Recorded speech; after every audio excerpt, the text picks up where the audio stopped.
Senator Charles Bennington was rumored to be unbrebbable.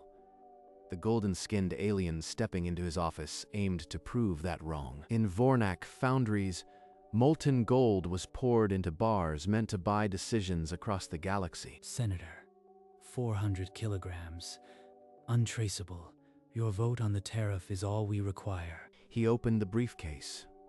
The gold bars glowed softly, as if they knew their own power. You came a long way just to show me money I don't need. Here is my counteroffer.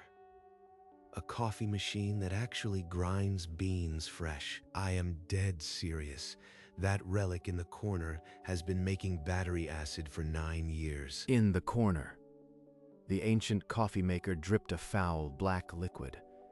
It had done so for 9 years, defying every repair request. 9 years of that burnt rubber taste, and they bring me gold. You would refuse 400 kilograms of gold for a coffee machine? I was a steelworker long before I was a senator. Gold doesn't mean much to a man who's already content. He gestured toward a framed photo on his desk. His wife, 3 grown kids, a backyard grill. That house is paid for. My workshop is full of projects. What I don't have is drinkable coffee. He tapped a stack of repair requests, spanning 9 years, each one ignored by the facilities office. This is some elaborate human idiom. A test of my understanding, perhaps. No idiom. Literally, I want a machine that grinds beans fresh. I've been complaining for 9 years. Vrenkar studied the human's calm face and found no deceit, only an exhausted patience. Whatever game this is, I will unravel it. Begin with research. He snapped the briefcase shut, the gold untaken, and strode out with a new mission. Understand the human's strange currency. The coalition had ignored coffee for centuries. Now Vrenkar dove into its ritualistic depths. A bitter seed brew, consumed daily, often socially. Humans speak of it with nearly religious reverence. Obtain samples from every human colony, and find me a master barista willing to emigrate. The senator has a single material desire. We will grant it. Then he will owe us his vote. Within a cycle, a name surfaced. Eric Soto, a master barista from Proxima Colony, known for his meticulous pour-overs. Meanwhile, on a distant colony, Eric Soto packed his grinders and his hope, unaware he was a pawn in a trade war. You will serve coffee to Senator Bennington. His vote will decide the fate of billions. Impress him. Eric accepted the bizarre assignment without hesitation. A senator who demanded fresh ground beans was a man he respected. The human will be so grateful. He will hand me the vote without a second thought. The trap was set. The finest coffee in the galaxy was en route, and Vrenkar believed he had finally found the senator's price while the barista crossed light years. Charles worked in his garage shop, unaware of the approaching storm. 9 years of putrid coffee, and the first being to listen is a golden-skinned lobbyist. Eric Soto landed on Earth with a single suitcase and 1,000 questions. A senator who only wants a working coffee machine? Earth must be a haven of simple needs. Senator Bennington has specific tastes. The coffee must be perfect. This had better work. My consortium will not tolerate another failure. They drove through the gleaming city to the Senate office complex. The building loomed, its nameplate a monument to human governance. Remember, you are the key to a trade agreement. Pour with care. If coffee can sway a vote, I'd serve it to every politician in the galaxy. The door to Senator Bennington's office hissed open. Vrenkar stepped aside, letting Eric enter first. Eric crossed to the corner and unboxed the new machine. Its chrome surface gleamed where the old one sat dull. These beans were harvested under the twin suns of Lusitania. They sing when you grind them. He ground the beans by hand, and the room filled with an aroma that made Charles inhale slowly. Eric presented the first cup. Charles lifted it with both hands. 9 years. 9 years. And I finally taste coffee, instead of burnt regret. Senator, now that we've fulfilled your request, perhaps we can discuss the tariff vote. Your coffee is a gift. My vote will be based on the merits of the bill. Let's not rush. He accepts the gift, but offers nothing in return. This is not how negotiations work. Perhaps tomorrow's cup will be even better. I found some beans from the Elysian Highlands. Renkar left the office that day with a knot forming in his stomach. The coffee had worked, but the senator remained a cipher. Each morning, Eric returned with new beans and new stories. Charles's office became a second home. Senator, you'd have liked the Proxima colony. The coffee there was terrible, but the people were honest. Honest people are rarer than good coffee. My vote is always on principle. Eric, always. Renkar observed these exchanges from the corridor, his tablet pinging with messages from an impatient consortium. They laugh now over steam and foam, but the vote draws near. The human is stalling. You must understand, the consortium expects a return. We did not bring you a barista for charity. I understand. Your coffee is excellent, but I never promised my vote. He said it without edge, as if reciting a natural law, and Vrenkar felt a chill. What kind of creature is this? He consumes our gift daily and gives nothing. That night, Renkar sent a terse report to Vornak. Subject remains uncommitted. Request further guidance. The morning of the tariff vote, the Senate chamber thrummed with tension. Every delegate felt the weight of the moment. This tariff protects the steel communities I once worked beside. I will vote on the merits, not for favors. In the gallery, Vrenkar leaned forward, claws gripping the rail. He had banked everything on the human's gratitude. Now, Senator, repay the gift. Show the galaxy that humans can be reasoned with. Charles stood at his voting console. His hand hovered, then pressed the button without hesitation. The holographic tally flickered. The tariff bill passed by a single vote. Renkar's snout fell open. The numbers were final, and they spelled disaster. He voted against us. After all we gave him, impossible. His claws dug into the rail, as if he could physically undo the result. Below, Charles calmly gathered his papers, his expression unreadable, and walked toward the exit. You accepted the coffee. You owe us your vote. I accepted a gift. I never promised my vote. But why? Why would you accept our gift and still vote against us? Because it was good coffee, and because the tariff was the right thing for my people. He said it as if explaining gravity to a child. Renkar's mind reeled. A gift. The human treats it as a gift, not a contract. What madness is this? I appreciate the coffee more than you know, but you can't buy what I don't sell. Renkar's briefcase hung open in his grip.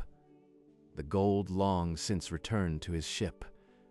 It was just a hollow shell now. I have failed, not just this vote, but to understand these creatures. Without another word, Vrenkar turned and walked away, leaving the senator alone in the corridor. Vrenkar's shuttle landed at the Coalition's headquarters. He carried his empty briefcase like a weight. The human accepted our gift, and then voted against us. He called it a gift, not a contract. We studied his request. We gave him precisely what he wanted, and we were given nothing in return. The board murmured, their shock giving way to analytical urgency. One analyst raised a tentacle. Perhaps humans operate on a gift economy. They expect nothing in return for a gesture. That is dangerous. If we cannot predict their reciprocity, then bribery is useless. We need a systematic study. The consortium authorized a task force. Reports titled Human Incentive Structures began to pile up. You will lead this investigation, Vrenkar. You have the most direct experience to understand what I cannot comprehend. Perhaps that is the only way to salvage this failure. And so the Coalition's most bewildering study began. For years, They would probe the human concept of a gift. Analysts sifted through centuries of human history, weddings, birthdays, the giving of flowers with no demand for soil. They cataloged 1,000 rituals where humans gave away their time and labor expecting nothing. I keep returning to that moment in his office. He pointed at that chipped mug and smiled. Was the mug his true currency? Was the whole negotiation about sentiment, not material gain? A Vorny psychologist presented a working hypothesis. Humans experience gratification from the act of giving without obligation. The notion sent ripples of alarm through the team. Unpredictable reciprocity was dangerous. Then every gift we offer them is a gamble. They may take it and still act against us. Analysts ran simulations. Human unpredictability could destabilize entire trade systems. We created a weapon without knowing it. Or rather, we tried to give one, and they turned it into coffee. The preliminary findings were compiled, and the coalition's dread deepened. A senior Vorny analyst called the committee to order. The human gift anomaly sat before them. The report's cover carried no comforting conclusions. I offered gold. He asked for coffee. I gave coffee. He voted against me and smiled. There was no debt. The silhouettes shifted in the dark. The exchange had become their cautionary tale. Vrenkar's voice echoed in the chamber, hollow. They asked me to dissect a ghost. The human's logic was never meant for our ledgers. The committee's head, a crested Jaith elder, tapped a gavel. This cannot continue. We need a directive. Then vote. Declare that humans are not to be bribed. Let my failure become policy. The chamber erupted in murmurs. A vote was scheduled for the next assembly. The galaxy's approach to humans was about to change. I will be the one who proved that gold cannot buy a single cup of justice. Analysts across species reviewed the data one last time. The anomaly was clear. A human's gratitude was not a contract. The following cycle, the coalition would cast its historic vote. And in a Senate office on Earth, a new coffee machine sat silent, the coalition assembly hall filled with delegates from 100 worlds. The air shimmered with tension and unspoken history. You have read the anomaly report. I was its unwitting author. Spend your gold elsewhere. Humans will not be bought. Arguments volleyed. The Jaith proposed full prohibition. The Vornak cited economic loss. The Grell demanded further study. They still search for leverage that does not exist. The senator already showed us the only currency that matters, and it cannot be minted. The vote tally appeared, 78% in favor. The directive was sealed with a chime that echoed through the chamber. It felt like defeat, but also, inexplicably, like the first honest thing we'd done in a century. Across the galaxy, diplomatic servers received the new protocol. Do not bribe humans. It is done. From this cycle forward, humanity is officially beyond the reach of our coin. In hidden corners of Vornak, old lobbyists burned their human bribery playbooks. The strategy was extinct, and Vrenkar, walking the corridor for the last time, felt something unnameable settle in his chest.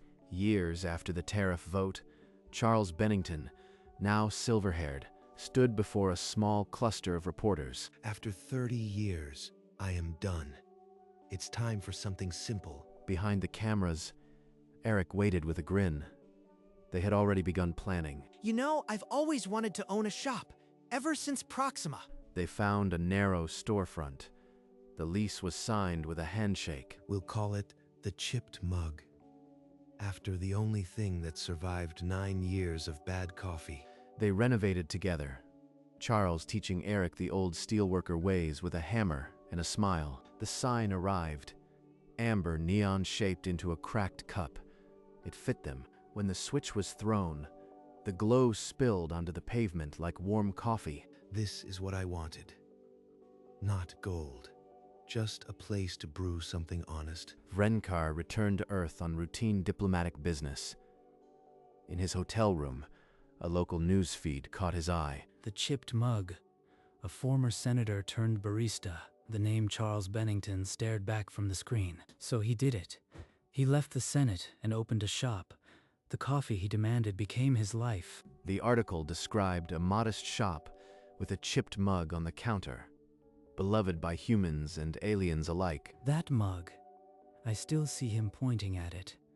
He never wanted our gold. He wanted this. I need to see it, just once. He walked out alone into the earth, evening. The city's amber glow guided him. He found the street. The sign glowed softly ahead. A cracked cup. Through the window, he saw them. Charles and Eric laughing behind the counter. The chipped mug on the shelf. You won, Senator. But you never even knew you were playing. Vrenkar watched Eric pour a fresh cup. Charles took it, both hands, and leaned against the counter like a man with nothing to prove. He looks complete. The gold bars were never what he needed. Just this. His claws, which had once gripped a rail in fury, uncurled at his sides. A gift with no debt. The human's logic was never a flaw. It was simply a different shape of honor. Well played, Senator. Then he turned, robes rustling, and walked into the dusk. He did not look back. Inside the shop, Charles paused mid-wipe. A flicker of something familiar had crossed the window. For a half second, it looked like that alien from years ago. But that would be absurd. Must be the evening glare. He shrugged and returned to his cups, the chipped mug resting beside his hand. Same time tomorrow, Charles? Wouldn't miss it. Get home safe, Eric.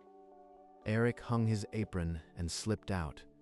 The door chimed, and then there was only the distant hum of the city. Charles took the rag and began wiping the counter in slow circles, the silence settling around him like an old coat. Strange how a broken cup became the center of everything. I pointed at this mug and told that alien I wanted better coffee. He looked at me like I'd lost my mind. He gave me Eric instead of gold, the best trade I never made. He set the mug in its spot, the chips catching the low light like an old friend's scars. He flipped the master switch. The shop fell into a warm half-dark, lit only by the neon sign's amber glow through the window. The chipped mug sat on the counter, waiting for another day, another cup, another simple act of integrity. I always said I wasn't for sale. Guess that coffee proved it. He took one last look at the chipped mug, then turned toward the door. He pulled the front gate shut and locked it, the key turning with a familiar click. The street was quiet. Above him, the neon sign hummed softly, casting amber light on the pavement. He slipped the key into his pocket and walked away, his figure swallowed by the quiet street. Inside, the chipped mug sat alone, visible through the window. As he walked, Charles allowed himself a small, private smile. The bribe had become a gift, and the gift had become a life. Inside the empty shop, the chipped mug held its place on the counter. It had seen 9 years of bad coffee, and finally, a world of good, and it would be there in the morning. The coalition's decade-long study of human incentive structures concluded that bribery was futile. Humans accept gifts without obligation. The directive, "Do not bribe humans," was transmitted across the galaxy. Lobbyists burned their outdated playbooks. On Earth, the morning sun lit a small coffee shop called the Chipped Mug. Its door opened at 7. Inside, the original mug, chipped from years of service, sat on the counter. It had been the focal point of a negotiation that confused a golden-skinned alien. That alien had offered 400 kilograms of gold, and the mug had been the counteroffer. Charles Bennington, retired senator, never learned the full consequence of his request. He only knew that the coffee was finally drinkable, and his partner Eric made the shop a home. The galaxy learned a quiet lesson. Some people cannot be bought, but they can be given a better coffee machine, and in the end, that was enough to reshape a galaxy's approach to diplomacy. A slow camera pan glides through the empty shop, past the wooden counter and the quiet espresso machine. Morning light pours through the window, illuminating the chipped mug in its usual spot. In extreme close-up, the chips and stains are visible, each a small scar from years of service. The mug rests on the counter, its handle worn smooth by countless mornings of coffee and conversation. Credits roll over the image, names fading in and out as the mug remains steady. The light shifts, catching the rim, and the shop holds its breath as if waiting for the morning rush. The image slowly begins to fade, the edges darkening into a vignette. The chipped mug becomes a silhouette against the dimming counter. The screen goes black, but the presence of the coffee shop remains in the silence. The final credit fades, and the story closes, starring the voice talents of Marcus Webb as Charles Bennington, Cale Knox as Vrenkar, Eli Foster as Eric Soto, and Lena Hall as the narrator. Produced by Alex Morgan. Executive producer, Taylor Reed. Co-producer, Jordan Lee. Associate producer, Casey Smith. Written by Robin Chen. Directed by Sam Patel. Story by the HFY community. Based on characters created by the HFY subreddit. Original score composed by Jamie Kim. Sound design by Morgan Rivera. Music supervisor, Alex Kim. Re-recording mixer, Pat Wilson. Edited by Jordan Lee. Visual effects by Phoenix Studios. Additional editing by Alexis Grant. Colorist, Sam Young. Assistant editor, Morgan Webb. Casting by Ravenwood Talent Agency. Post-production by Orion Labs. Foley by Soundscape. Audio post-production, Crystal Sound. Special thanks to the coffee shops of the galaxy and to every barista who grinds fresh beans. This story is dedicated to those who value a good cup of coffee over gold. A Story Dub production. Copyright 2024. All rights reserved. No gold was used in the making of this video. Thank you for watching. May your coffee always be fresh. The story continues, one cup at a time. And to Charles and Eric, wherever they are. Production designer, Ashley Kim. Art director, Harper Stone. Prop master, Riley Taylor. Set decorator, Casey Torres. Costume designer, Jordan Lee. Key makeup artist, Alexis Grant. Hair stylist, Sam Young. Location manager, Morgan Webb.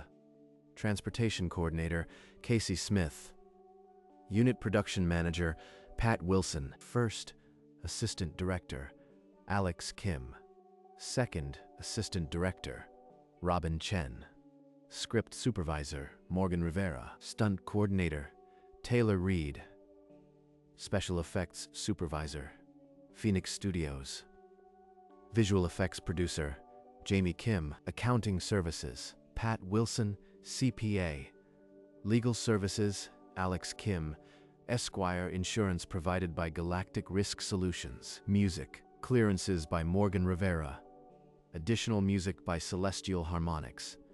Foley artist, Soundscape. Special thanks to the Galactic Coffee Association, the Earth Barista Guild, and the Vornak Mining Consortium Historical Archive. Filmed on location at Orion Soundstages and the Earth Senate Historical District. No actual gold was harmed, in memory of every broken office coffee machine that sparked a revolution, and to the chipped mug that started it all. Yet the story does not end here. In a quiet corner of the galaxy, a coffee shop still opens its doors at 7. A chipped mug waits on the counter, ready for another pour. Eric greets the regulars by name. Charles instructs a new apprentice in the art of the perfect brew. The Coalition's directive remains buried in bureaucratic archives, but its lesson lives on in every barista who grinds beans fresh. A golden-skinned alien sometimes walks past the shop in his memory, a faint smile on his snout. He never enters, but he always looks. Somewhere in the Vornak Consortium, an old briefing room displays a single artifact, a replica of a chipped ceramic mug, labeled the Human Anomaly. And on Earth, a former senator wakes early, pours himself a cup and smiles. He still uses that original chipped mug, the one that started it all, because in the end, it was never about gold. It was about coffee and a man who knew what he wanted. And sometimes, the simplest things are the hardest to buy. So go, find your own chipped mug, and never settle for battery acid that smells like burnt rubber. The galaxy is watching, and it has learned some people can't be bought, but they can be given a better coffee machine.